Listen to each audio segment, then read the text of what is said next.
Oh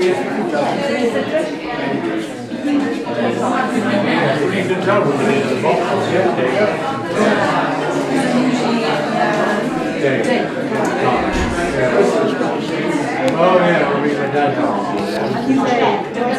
Yeah, my dad. That's okay.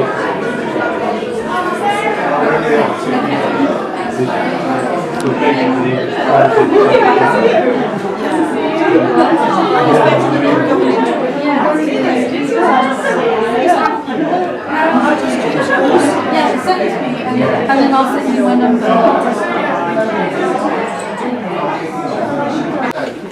Hello everyone, thank you very much for coming tonight for Elysium Gallery's 108th exhibition. I counted them today. So anyway,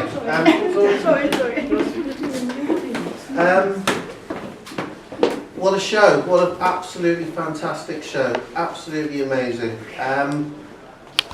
I've known Dalit now for quite a few years, and I'm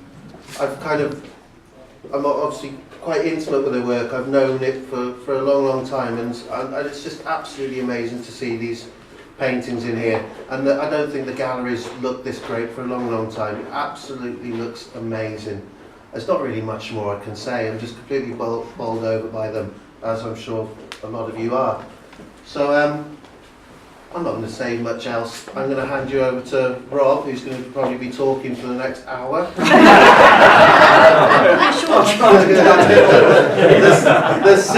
The seats are in the back. There's a wheelchair. You got that kit for resuscitation. We did a first aid course a few minutes ago. But thank you everyone for coming along, and please tell people obviously who aren't here to come along and take a look. And also, this is the official opening, or the official launch of this year's Beep Painting Prize series of events. So basically, Dalit was in the first Beep exhibition in 2012, and then after this exhibition will be Lee Williams, who won last year's Beep exhibition, and then that'll follow on through to a load of other painting activities which will be happening at the Grand Theatre here and at the Swansea College of Art. So that will be in August, so do keep an eye out for all that. So I'm going to hand you over to Rob now. Thanks. Yeah, it's a great pleasure for me to open Dalit's show. It's always great to find that former students like Dalit and John and a lot of the people actually involved in Elysium just continue with creative work after finishing our various courses. Because after all, art education should all be about sort of inspiring people really to an ongoing life of creativity and imagination. It's always great to see that continue, and every day really is a kind of personal creative renewal, as it were, rather than getting into some sort of dull occupation that kills all of that off. I think it's a fight for imagination, basically, once you've graduated. And actually, I often quote Thoreau openings. I'm beginning to get quite a reputation for that, but he did write that you cannot kill time without injuring eternity. And I think it's worth telling yourself that every day. And that's why I think it's so gratifying. When I came in here this evening, just before the opening, to get first sight of the work that Dalit's been doing, I was really impressed, because it's great to go into a show that is aesthetically stimulating straight away. You know, you come in and you're drawn into light and colour, texture, there are visual qualities, tactile qualities and so forth that are very rich and layered, and they draw you in that immediate way.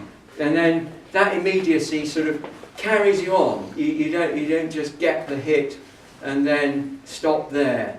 You can read into it. The work is dense, it's detailed, it's layered, and it's very engaging. And I think also what's very interesting about the show is this sort of dialogue that goes on between painting and the works in wool, which are a new development for Dalit. You know, that they relate and kind of complement each other so well. and you can see them feed, you know, you could imagine painting feeding into the wall and the wall feeding back into the painting. And so those kinds of, that sense of material engagement, very meaningful material engagement, I think is greatly stimulating. It's very professionally presented. It's an excellent show. And I think also this time of year, it's the time of year for shows, isn't it? There's a kind of sense of optimism about this time of year. Spring, summer, with warming up, days are getting longer.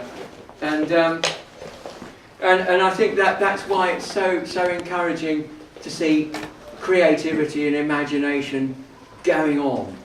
And coming back to this idea of the importance of that once one kind of graduates and continues, I'll quote Thoreau again. He writes that if one advances confidently in the direction of his dreams and endeavours to live the life which he has imagined, he will meet with success unexpected in common hours. If you have built castles in the air, your work need not be lost. That is where they should be. Now put the foundations under them. I think that's very good, and I think you know, when you're launching out into something, I think to have that sort of sense of hope is vitally important. And I think as you come into this show, it gives you a sense of hope. I think you know, it kind of stimulates in that way. The other thing I think that's very interesting, this catalogue is a little gem as well. I've you know, just had sight of it this evening. You know, it's very well designed and put together. Dalit's written a very interesting kind of backup to the work, and you get a sense of the sort of philosophical and mystical thinking that goes into the work and gets embodied in the work, and it sort of confirms the sense you have that the sensory impact it all makes has a lot of thought and inspiration and depth behind it. So I do recommend that, and Phil Cheetah's triumph in designing it as well. I recommend that for sure. You'll have to do another print run of that, Dalit, I'm absolutely certain. One of the things I wrote an introduction for it, in which I'd kind of been to a show which is still current that Dalit's involved in, with romantic landscape in Wales, in Machynlleth, MoMA, the Tabernacle in Machynlleth, if you know it. And that show continues until the 18th of June, so if you haven't already been there, I recommend it. And it shows Dalit standing, really, that she's in a show which traces romanticism in Welsh landscape all the way from Richard Wilson and Turner to Dalit. So, congratulations, Dalit. So that's a must. You know, I do recommend a trip up there. And that caused me in the introduction to kind of put a certain emphasis on romanticism. And Dalit and I share a kind of enthusiasm for romanticism and philosophy attached to it and so forth. But of course, none of us really likes to be pigeonholed too much. So I thought I'd say a few words this evening that kind of broaden that out a bit.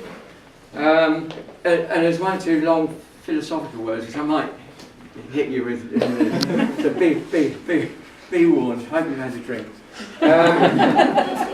The philosophical dimension, one of the things you kind of immediately pick up on in this, I think it just comes from the work anyway, but when you read Dalit's words on this, you do get drawn into this kind of philosophico-mystic sense of our relationship to the world and our experience and so forth. One of the things I like about this is, there's a great bit in here about the on the bus moment, which, you know, there's a sort of reminiscence in here that Dalit writes about as a child being on a bus and kind of having a sense really that the future and the past are eternally present. And I think I can remember having experiences like that as well, and I thought it's great when you read something like that and you recognise it, you know, you have this sort of inner recognition of it. And I dare say we've all had those experiences, haven't we, in childhood and so forth. And the poet Wordsworth called them spots of time, and James Joyce called them epiphanies, moments of revelation. And there's that peculiar it's a feeling, it's not just an abstract idea. of this sort of transcendence of time. And you know, thinking of Thoreau again, you cannot kill time without injuring eternity. That sense of being, and again, it's something that gives one a terrific sense of being, of sort of hope again. You know, that sort of sense of that transcendence of past and future, and that sort of sense of eternal rebirth, as it were. And Dalit has a lot to say about that in there. But one of the other big issues, I think philosophically, that relates romanticism to much larger currents of thought and creativity, is this relationship, a well-worn relationship actually. It goes back to the ancients philosophically, about the relationship between subjectivity and an object. The sense in which you know, it can be seen as a peculiar problem philosophically to reconcile the two. The idea that there's that polarity, as it were, that can turn into a kind of exclusive dualism, or something that we kind of creatively transcend, as it were, to integrate subject and object, in which subject and object become part of the definition of each other, as it were. So there's a deep sense in which, I mean, if we, one example I was thinking of actually that shows up the kind of philosophical problem that involves, you know, when you hear neuroscientists, for example, talking about the idea that the brain doesn't see anything or smell anything, you know, basically it constructs all of these things from stimuli, as it were, that electrical impulses sent to the brain, and then it conjures up lots of colours and smells and so forth that aren't really out there in the world at all. So there's this kind of sense then of being divorced from the world out there, that we don't know. The world out there becomes conjecture, which we kind of speculate upon, but we don't know. And the world we know is the one we've constructed in our heads, which is all dreams and sensations and so forth that are completely divorced from what's out there. You know, that's the radical kind of version of that. But that problem goes all the way back to the ancient Greeks. And it's kind of what, in a sense, philosophy constantly deals with and constantly tries to overcome. And one of the ways of sort of addressing that dichotomy philosophically nowadays is called phenomenology. The idea that you explore the content of awareness, the content of thought and experience and so forth, and that, as it were, is the reality that you want to kind of explore. So instead of thinking, for instance, that that colours are entirely subjective and secondary qualities, that somehow colour and sensation is central to our experience, to the reality of our world. And there's an interesting quotation from one of Cézanne's letters to his friend Joachim Gasquet. He wrote that I conceive of colours as vast noumenal entities, ideas with a physical presence, creatures of pure reason, with whom we can enter into relations. Nature is not an affair of the surface, it is in depth. Colours that express depth on the surface, they arise from the roots of the world. They are its life, the life of ideas. And I think that, to me, gives it, you know, engages with, that is, I think, what Dalit is engaging with her use of colour and material and so forth. This sense, as it were, that of a depth, of the roots of the world, I think, is a very good term for that. You get a sense of, and one of the things, a philosopher, Paul Crowther, who is something of a sort of Kantian phenomenologist, talks about phenomenological depth. And he describes phenomenological depth as the reciprocity of subject and object of experience. And he writes that phenomenological depth centres on that reciprocity. That at the same time, the nature of the physical world is perceived as given a specific character through the range of cognitive and motor capacities which the subject brings to bear on it.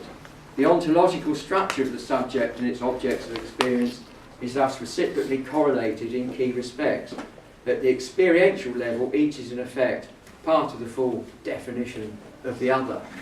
So there is a kind of, philosophically, a way of addressing that dichotomy of subject and object and of overcoming it.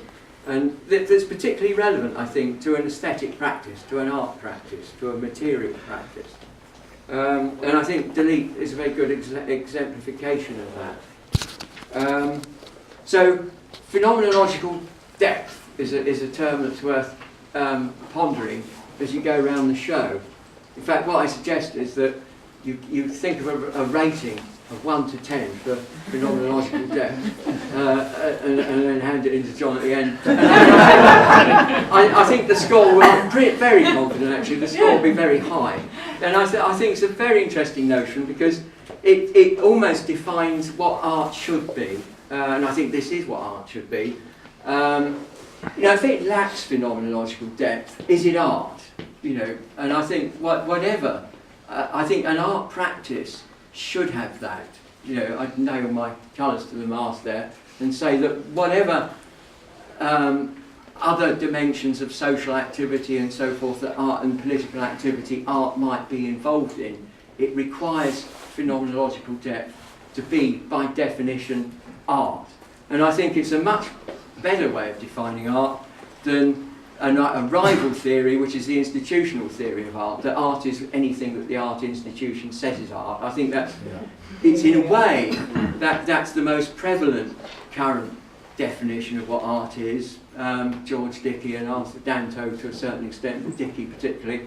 And it's one of the most abysmal definitions of what art is as well. So I would stand by phenomenological depth as a kind of a provisional definition of art, basically. If it hits you with that feeling and it draws you into that sense of depth and identification with whatever it is you're getting involved with and you're perceiving, I think it ticks all the boxes.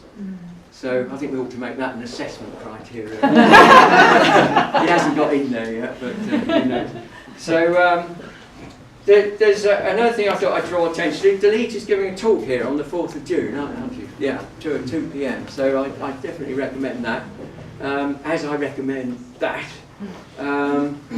And was I going to say anything else? I